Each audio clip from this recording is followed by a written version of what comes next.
Magte-test tayo ng dalawang cooler sa ngayon. This time, mas malakas na silang dalawa. Pinakamalakas actually na available sa market. Meron tayong dalawang 27 watts na coolers. Yung isa mura, yung isa mahal. Isa sa mga mahal na coolers na available in the market. 27 watts, yan yung peak performance ng mga current coolers natin ngayon. And sabi, yung isa, umaabot daw ng 36 watts paminsan-minsan. So, hindi siya continuous. So, yung rated power nila is 27 watts continuous. Pero, nagpipeak daw yung isa na 36 watts. So, gagawa tayo ng mga small test para i-try na i-prove kung totoo ba yung mga claims nila and effective ba talaga ang mga coolers na binibili natin for our phones. Wala lang talaga akong magawa and gusto kong mag-test ng mga cooler. Isa sa mga coolers natin ngayon is the Red Magic Cooler 5 Pro. Kung hindi nyo pa kilala si Red Magic, isa yan sa may mga magagandang gaming smartphones ngayon. Ito yung cooler niya. Ito, meron siyang base variant. Tsaka mayroon din siyang ibang designs. May San Wukong. Actually, napaganda ng ibang designs niya. Pero mas mahal lang. Ito yung base version na mabibili mo sa 2,000 or 2,000 plus. Depende sa store na pagbibilan mo. Pangalawang cooler naman natin itong Blue Wow X108. So, ito naman yung mas murang cooler natin ngayon. Nasa mga 600 plus to 700 plus. Once again, itong Blue Wow X108 advertised na continuous 27 watts. Ito namang sa Red Magic, meron siyang continuous na 27 watts but nagpipeak siya ng 36 watts daw.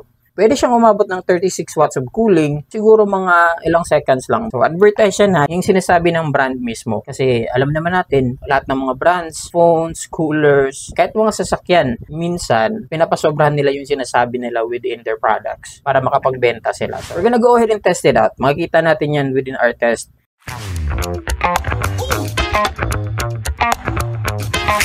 Gusto ko ipakita yung power draw ng mga cooler. Gagawin natin yan using the USB power meter dito. Yan. So, meron akong magandang USB power meter. Ikakabit natin siya sa charger natin. So, meron tayong malakas na charger, 70 watts. Kayang-kaya niyang bigyan ng power yung mga coolers natin. Kasi nga, 70 watts. Sobra pa sa 27 watts yung binibigay niya, diba? So, kailangan mo ng high power na charging brick at saka USB cable para mapagana yung high power na cooler din. Yun yung suggested kasi. So, tested ko na yan. Mataas talaga yung wattage nito. Especially na pag nag-charge ako ng phone. Kapit natin sa outlet yung power brick natin plus itong watt meter. Dito naman sa charging brick. Yan, meron tayong meter, di ba? Currently, makikita natin yung volts. Meron tayong 5 volts. Wala pa tayong amps tsaka wattage kasi nga, wala pa tayong power draw. Di pa kayo nakuha yung power. Pero, dumadaloy na yung 5 volts sa charging brick. Kakabit natin yung USB-A dito. Tapos, yung USB-C, doon naman sa cooler.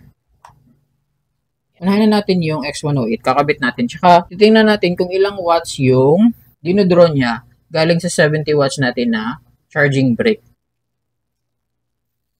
Yan, sumuilan yan. Makikita nyo, di ba? Meron siyang digital display. Ito yung degrees Celsius na binibigay na cooler natin. So, kung papansin nyo, ayan, parang lumalamig na siya, di ba? Makikita nyo, nagtutubig na siya, tsaka meron na moist dito. Kaagad. Ang bilis, di ba? Super bilis. Ayan, oh. Sabi niya, negative 5 degrees na daw tayo. Hindi ko lang sure kung saan yung sensor niya na baka malapit dito sa gitna. Especially na pag yung naka-full aircon na kwarto, mag-a-ice talaga to. Yung lamig nito, dumudoble. Sorry, meron palang adjustment to for RGB. Kung gusto mo i-adjust ng RGB dito. Dito naman, pwede mo ma-adjust yung speed. Pwedeng L3, yung pinakamalakas. Meron ding L1 yung mahina. Tsaka L2. And RGB. Ayan, so ito namang light stream. Now, so naka L3 tayo, pinakamalakas. Kung makikita mo yung peak wattage niya, tingnan mo, 12 watts yung kanyang peak wattage na binibigay. So, meron tayong 5 volts at 2.5 amps. So, yung multiply mo yan, meron kang 12.8 watts. Actually, nakita ko na to na umabot ng mga 15 watts. So, once again, advertised to na 27 watts yung kanyang power, diba? Pero, hindi siya umabot ng kahit na 20 watts. It's just maximum advertised, pero yun na nga, bitin siya. So, handa tayo parate, meron akong thermal gun dito. Yung sa thermal gun natin, kung makikita mo, nakatutok tayo sa cooler mismo, diba? Makikita mo yung pointer niya, yung laser pointer niya. So, yung reading ng thermal gun natin, nasa mga 7 degrees Celsius, 8, 9 degrees Celsius, 10 degrees Celsius. So, 6 degrees Celsius, napakalamig niyan, to be honest, napakalamig niyan. Yun na nga, yung advertise naman ng ibang cooler, nasabi nila na yung cooler nila aabot ng -5, 10 degrees Celsius o kung ano bang negative na degrees Celsius na sinasabi nila. Ang environment na tinitest nila yung cooler nila, nilalagay nila sa sobrang lakas na aircon na room. Sobrang lakas na aircon na room. Makikita mo yan sa fine print. Tapos, yung digital meter niya naman, iba naman yung sinasabi. Negative naman yung sinasabi, negative 2. Now, hindi ko alam. Baka yung sensor niya nandun talaga sa gitna na malapat talaga siya. Sobrang lamig nga doon. Okay, yan yung sa Blue Wow X108 natin. Okay, dito naman tayo sa Nubia cooler. So, alam ko naghihintay kayo sa test nito kasi ito yung mas magandang cooler natin. So, yun. So, may RGB din siya. So, meron tayong switch ng light on or off. Yun lang. May cooling effect na rin siya. Nagtutubig na rin, diba? Makikita mo. Let's check the wattage. Kung ano yung power draw niya doon. Yun. So, mas mataas yung power draw niya. Kung makikita mo, mas mataas. Aabot siya ng 16 watts. So, but, hindi pa rin siya aabot ng 27 watts. Wala tayong digital display for the Nubia cooler. So, hindi natin siya makikita dito mismo. Ayan. So, yung cooling power natin, hindi masyadong maganda. Nasa mga 13 degrees Celsius. So, siguro, dahil sa rubber yung nakalagay sa likod, hindi kasing ganda nung sa Blue Wow X108. Medyo surprising. Sobrang mahal nito, 2,000 plus. So, yung presyo ng Blue Wow na 600 plus, makakabili ka na ng 4 na cooler, 3 or 4 na cooler. So, medyo disappointing. Napansin ko, rubber kasi ito eh.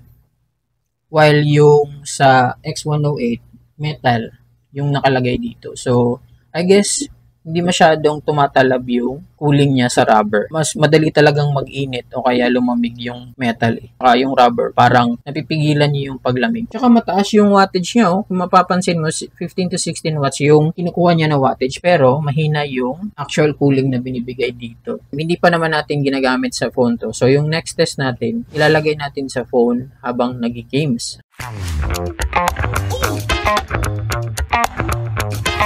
Yung gagamitin kong phone is the Tecno-Camon 20S Pro. Meron siyang Dimensity 8020 chipset. May isa pa akong phone na Tecno-Camon 35G. Yung chipset naman niya is Dimensity 7020. So, yung back ng Tecno-Camon 20S Pro, meron siyang synthetic leather. Kasi marami ng phones ngayon, no, meron siyang synthetic leather or vegan leather yung sinasabi. Kagaya ng Poco X7 Pro, Redmi 14 series, meron silang mga vegan leather. At marami pang iba. Yung Tecno-Camon 35G ko naman, meron siyang plastic back. Maganda rin siyang testing. I-compare natin kung ano yung possible cooling when it comes to leather back tsaka yung plastic back na phone. Yung pinaka-common sa mga phones natin ngayon na yung back material. Magta-timer tayo. Magigame tayo ng 1 hour sa Wuthering Waves para matest na umiinit na talaga yung phone natin. Kasi doon nagta-thermal throttle. Kasi pag umiinit yung phone, bumababa rin yung performance. Kaya nagre-require ng cooling para mas ma-maintain niya yung performance niya. So, yun yung purpose ng cooler sana, di ba? Yung makikita mo, Shizuku tsaka Taco Stats, yan yung mag-monitor ng FPS tsaka temperature in-game. Check natin kung pwede natin i-start. Ito, isa-start na natin to. Ito yung CPU, GPU, temperature natin, tapos yung frame rates. Makikita na natin, di ba? So, i-restart ko na lang yung timer natin. Try natin i-open yung games natin. 120 Hz yung refresh rate. Make sure naka-quality tayo sa settings. So, 60 FPS. Ayan, kung makikita mo, nag-overload na yung, nag-uumpisa tayo sa 58, 59 degrees Celsius. Pansinin nyo yung temperature natin dito. Kung mag-test ka ng temperature sa labas ng phone, mapapansin mo, 36 degrees lang. So, kaya dito sa may camera part, kung nasaan yung chipset, nasa mga 39 to 40 degrees Celsius, diba? Papabuti natin ng 1 hour para sobrang uminit talaga. Check natin kung magbabago yung temperature na dito after 1 hour of gaming. Nag-FPS drop na ako. Napansin nyo yun, nag-FPS drop na ako. Nagiging 17 na lang. Kanina nag-9 nga siya. Ngayon, it's stable to 29, 25.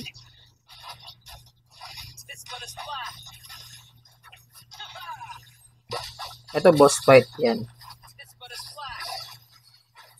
Nag-FPS drop ako kasi medyo intense na yung graphics dito eh. Ultimate tayo. Maganda. Actually, maganda yung Wuthering Waves talaga. Yung graphics niya tsaka yung gameplay niya napakaganda. Within 15 minutes of gaming, kanina nasa mga 58 tayo, 'di ba? Ngayon nasa mga 59 to 61 degrees Celsius. So, tumaas ng mga 3 degrees, I guess. 2 to 3 degrees yung pagtaas niya. Yan yung timer natin. So, yung hindi masyadong busy na scenario, umabot tayo ng mga 50 FPS dito, 60. Diba? So, hindi siya masyadong demanding.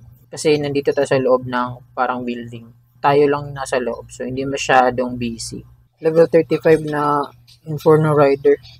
Parang si Ghost Rider. Ganda pa ng bike niya, oh.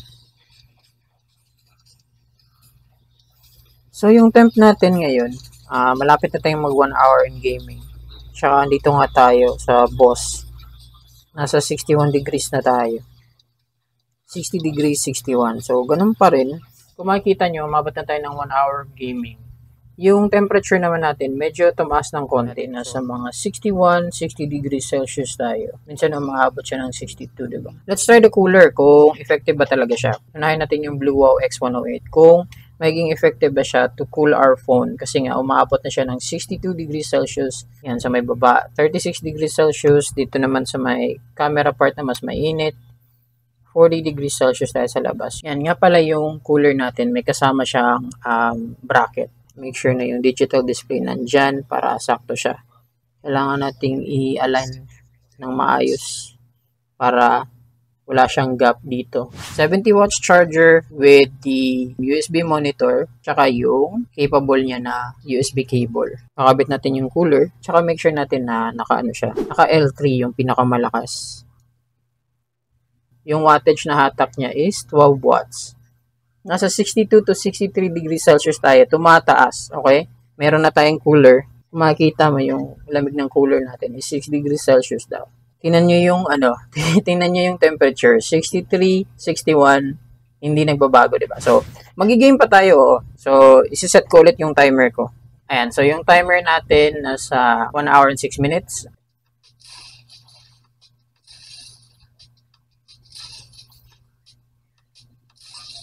Yun, challenge complete. Okay. So, pansinin nyo yung degrees Celsius natin. Mas mataas. Ewan ko lang. I don't know. Siguro kasi naiipit yung likod. Kaya tumataas yung temperature. Once again, yung chipset natin nandito. Hindi siya abot ng cooler na to. Anyways, ganito naman talaga design ng mga phones natin. Ngayon, di ba, yung mga camera bump niya is hindi talaga aabot dito eh. Sa may chipset part. Right? Ito yung cooler natin. So, pinapakul niya lang yung battery. Kung mapapansin mo. Battery naman to dito eh. You know? 34, ito naman 34. Ito naman dito. 40 degrees Celsius sa may camera part. Paano mo mapapalamig to? Dito ka eh. Na mas lumalala yung init ng phone natin. Umabot na tayo ng 67 degrees. 66. Nung hindi tayo nag-cooler kanina for 1 hour. Umabot lang tayo ng mga 62 degrees max, 61 to 62. Ngayon, umabot na tayo ng 63. Yung cooler na wattage natin or power is nasa mga 11 watts na. Eh, kanina pa natin ginagamit to eh. So, ewan ko lang kung ano nangyayari dyan. Bakit ganyan? Mas lumalala yung heat kasi naiipit ng cooler. Abot na tayo sa 30 minutes mark na ginagamit natin siya. Yung temperature, mas lumala pa. Walang improvement. Naka level 3 tayo or L3, pinakamalakas niya na level. Tapos, i-check natin kung gaano kalamig exactly yung dito niya. So, ayan, 14 degrees Celsius yung lamig ng, nagto-13 degrees Celsius yung lamig ng cooler mismo. So, malamig. Dahil dito siya tumatama. Wala naman yung power niya. Nandito naman yung performance niya. Nandito banda. So, hindi niya tinatamaan. Hindi rin siya dumadaloy dito sa taas. So, yun lang. Ayun, palitan natin. Lagyan natin ng sticker plate dito. Metal plate natin na dinidikit ng sticker, nilapit natin dito na banda. So, malapit na sa may chipset, di ba? Pero, hindi pa rin talagang nakatutok dito. So, ayan, L3 speed, pinakamabilis. Yan, make sure na maganda pagkadikit. Tsaka, yun talaga. So, yung placement din, nasa gitna, di ba? Ayan, so gagamitin natin yan for another 30 minutes. Kung mapapansin nyo, bumalik tayo sa normal. Nagiging 62 to 61 degrees yung temperature natin. Imbis na makatulong yung cooler, parang lumalala. Bumalik sa normal yung hatak niya, 12.6 watts. Nagsi-61 and 63 degrees. It's the same. 64, 66 degrees Celsius. So, yun yung performance natin ng ilang minutes. Ito, tumataas pa ng 72. Mas mataas. Anyways, kung gusto nyo malaman kung parehas ba talaga yung tracking nila, yung FPS meter dito sa taas, galing sa taco stats natin, ayan o, magkaparehas sila ng high boost. So, yung built-in mismo na FPS meter ni Tecno, high boost, parehas sila ng reading. So, kung nagpo-48 dito, 50, dito rin, nagpo-48 and 50 rin. So, depende, 60, yan o, 52, 52, di ba? Makikita nyo parehas sila ng reading. So, sakto talaga. Hindi naman nag-i-improve, nagiging 61, 62 degrees Celsius. Kanina, same lang. Ganyan yung temperature natin na wala tayong, ayun o, so umaakyat pa ng 65 and 63. Kanina wala tayong cooler, ganun yung temperature natin. Ayun, nagsi-70 pa o. So, dito na scene, nagsi-70 siya. So, malamig yung cooler. Pero yun nga, kung tumatama lang siya dito na part sa may chipset, okay siya. Effective yan, but hindi. Mag-move on tayo sa Nubia na cooler. Tapos na tayo dito sa X108. So, ititest natin yung Nubia, kung anong magiging effect niya sa phone ko. Warning lang guys, pag gumagamit kayo nung backplate na sticker. Slowly ko namang hinila, pero ito yung nangyari sa leather back ng phone ko. Ayan o, sobrang lakas ng sticker niya na nahila niya yung leather ng phone ko. Yan, so mag-ingat kayo. Mas maganda na clip na lang yung gamitin nyo. Ito na yung clip ng Nubia cooler natin. So, mas maganda yung clip. Pwede natin siyang ilapit dito sa may chipset banda. Ito na yung kanto niya. Very secured naman. Ayan, kung makikita mo, flat na flat. Yan, flat na flat tayo sa phone, di ba? So, hindi pa naka-turn on yan. So, doon pa tayo sa mga 60 degrees Celsius, di ba? Yung common na init ng phone. 60, 61, di ba? Makikita mo. Kakabit natin yung cooler. Once again, nasa mga 61 to 62 degrees Celsius yung temperature natin. Yun, so naka-on na tayo. Gamitin natin, magka-timer tayo. Yan, so nasa 2 hours and 5 minutes tayo. Magsa-stop tayo sa 2 hours and 35 minutes. So, 30 minutes natin gagamitin yung Nubia cooler. And i-test kung ano mangyayari sa temperature natin. Right, so once again, nag-start tayo sa mga 62 degrees, 63 degrees Celsius. Dito naman sa camera part ng screen, 41, 40 degrees Celsius. Ito naman, yung normal natin is 37, 36 degrees Celsius dito sa baba. Yung hatak ng cooler natin is 15 watts. 3 watts yung taas niya compared sa X108. So far, sa ngayon, it's the same temperature. Walang pinagbago. 70, 69 degrees Celsius dito sa scene na to. So, mas intense yung scene na to dito.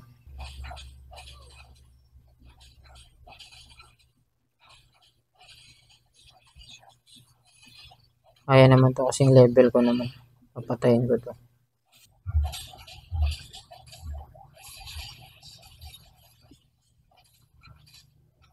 Ayun o, nagsi-65 tayo. 65 degrees, 63. So, makikita nyo naman yung FPS din. Ganun pa rin.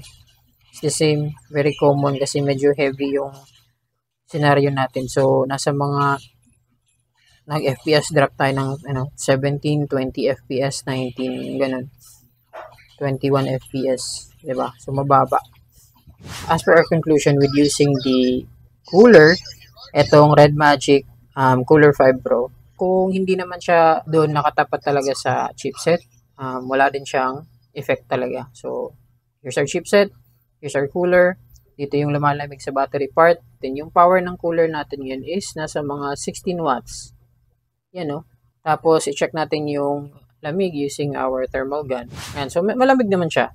May lamig naman dito na part. So, 18, 17 degrees. Magkapares lang lamig nila no X108 na cooler. So, yung pinakamalamig na part niya is around 15, 14 degrees.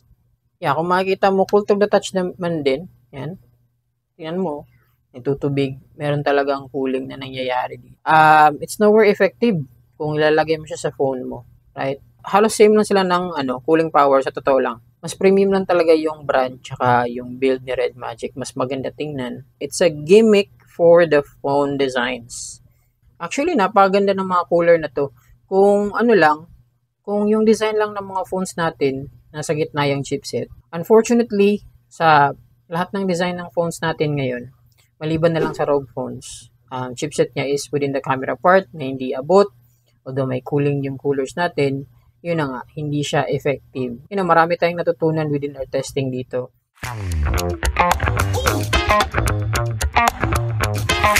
Tuloy pa natin for some more missions.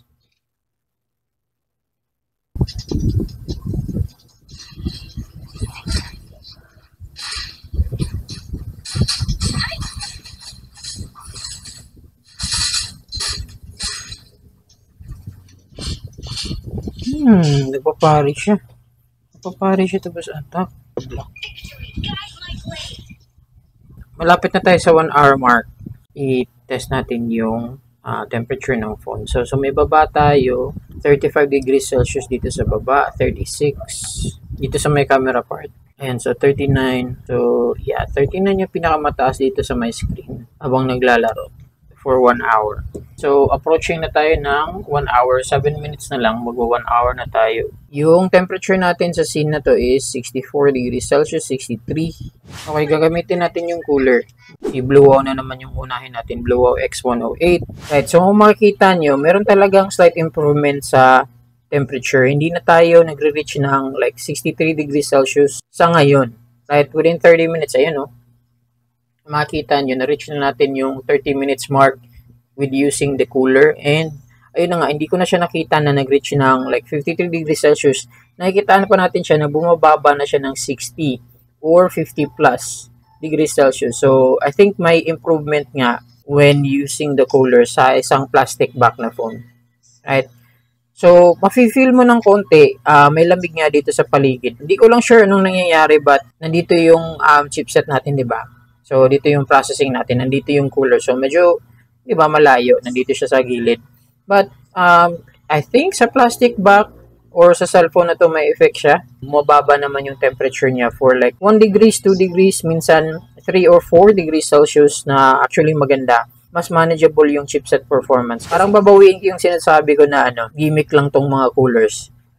Siguro effective siya sa mga plastic back. Now, hindi natin masasabi talaga sa lahat ng phones na effective yung cooler, okay? Kasi nga, hindi siya effective doon sa leather back ko. Pero isang phone lang naman yun. Kailangan natin mag-test ng marami para masabi natin na, uy, ganito nga, makikita natin na hindi siya effective sa mga ganitong klaseng phone. O kaya, mag-test din tayo ng marami sa isang plastic back phone. Or even sa mga premium phones na hindi natin alam kung iba din yung performance niya sa glass back, diba? Kung effective ba siya o hindi. So, ayan. So, ipapalit natin siya sa Red Magic na cooler and tingnan natin kung meron ding improvement. Quick check lang. Pagka 30 minutes mark natin, medyo mas mababa yung temperature niya dito. Naging 32-33 degrees sa baba ng phone. Okay, so mas bumaba yung temperature ng screen ko ngayon. Nagiging 35 degrees Celsius dito sa may chipset na area. So, hindi na siya 40. So, nakikitaan natin siya ng improvement. And let's check the temperature ng cooler mismo. Ayan, so meron tayong 13 degrees Celsius, 12 degrees Celsius when it comes to 11 degrees Celsius. Meron pang 10 degrees. Ayan, merong 9 degrees Celsius, oh. Yan yung pinakamalamig na part ng cooler natin ngayon. Oh, meron pa siyang 8, oh. Humahatak siya ng 13 watts. Continuous 13 watts. And ito namang Red Magic. Itong mas mahal natin na cooler. Tsaka i-secure natin ng maayos. Make sure na madikit siya. Andyan lang siya, katabi lang siya ng camera bump. Secured na secured. Ayan na. Yan. So, yan. Yan. Nag-18 watts siya, oh. 17, 16, kanina nag-18 watts siya. Yung continuous niya, baka maging 15 or 16 na lang yan. Mas mataas talaga yung power nitong Nubia cooler. Tingnan natin ulit yung temperature mamaya pag hindi tayo nagko-cooler. Kung consistent pa rin ba sa ganito, yung nag-59, 60, 61, o kaya bumababa pa siya ng 50 and above. Okay, so dito bumababa tayo ng 56, oh. 55, okay. So I guess sa scene, hindi siya masyadong mabigat. But yeah, nakita natin ng 54 din. Bumababa siya ng 54, 55. Yan, oh. So, once again, hindi siya masyadong consistent. Parang may effect pa rin yung cooling natin when it comes to this Red Magic cooler. So, okay pa rin.